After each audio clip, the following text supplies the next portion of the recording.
ASI संरक्षित कोई जगह हो अगर और वो पुरातत्व महत्व की हो तो उसके विषय में क्या किस तरह से विचार करना चाहिए और क्या आपको लगता है कि अगर ये जन भावनाओं को आहत कर रही है तो फिर वो चाहे जितनी पुरानी हो उसको तोड़ दिया जाना चाहिए? देखिए, भारतीय पुरातत्व सर्वेक्षण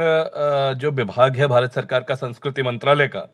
उसकी एक स्थापित प्रक्रिया है। मैंने ऐसा आपको बताया कि उसकी एक स्थापित प्रक्रिया है जिससे किसी भी स्थल का चयन और उसको संरक्षण का जिम्मा वो अपने लेती है।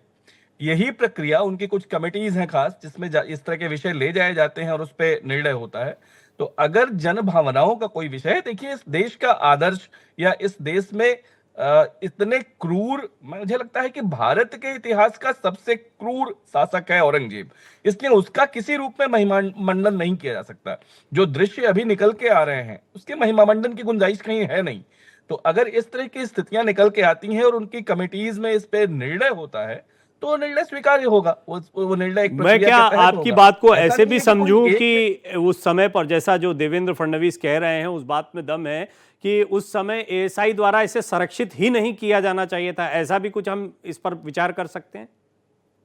ऐसे बहुत सारे, देखिए जो एएसआई के प्रोटेक्टेड मॉन्यूमेंट्स हैं, उनके अलावा देश में ऐसे हजारों ऐसे मॉन्यूमेंट्स हैं जिसको देखकर कम से कम मुझे, मैं चूंकि विरासत, इतिहास और संस्कृति का विद्यार्थी हूं, और मुझे लगता है कि इसको एएसआई को प्रोटेक्ट किया, इस एएसआई को प्रोटेक्शन देना चाहिए था, इसको कंजर्व करना चाहिए था। कई बार मेरी एएसआई के बड़े अधिकारियों से इसको लेके बात भी होती है। तो बहुत सारे ऐसे मॉन्यूमेंट्स को नहीं भी किया, मैं अगर ऐसी गिनती गिनाना शुरू करूं तो ये बिल्कुल ठीक है, एक दृष्टि तो है ही कि नहीं भी प्रोटेक्ट कर सकते थे, कोई ना कोई संस्था तो उसको देख ही रही थी या देख ही रही होगी उसके पहले। एएसआई नहीं भी प्रोटेक्ट करती तो अपने हिसाब से चलाते, लेकिन एएसआई के प्रोटेक्शन का मतलब कि आपने एक सरकारी मुहर लगा दी और एक बड़ी राशि, एक बड़ी धनराशि उसके रख रखाव में, उसके उसके ऊपर आप व्यय करना, सरकारी पैसे का व्यय करना आप शुरू कर देते हैं। वो भी ऐसे एक व्यक्ति के लिए जिसके लिए मैं फिर कह रहा हूं आपके चैनल के माध्यम से कि जिसने इस देश की आत्मा, इस देश के मर्म पर बहुत घाव, गहरे घाव पहुंचाए,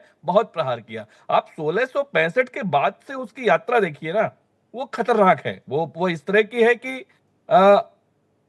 एक तरह से वो उसने यहाँ पर हिंदू धर्म को खत्म करने का और खास तौर पर महाराष्ट्र की अस्मिता के दो बड़े नाम शिवाजी महाराज, संभाजी महाराज और इन दोनों के जीवन का सबसे बड़ा खलनायक औरंगजेब दिखाई देता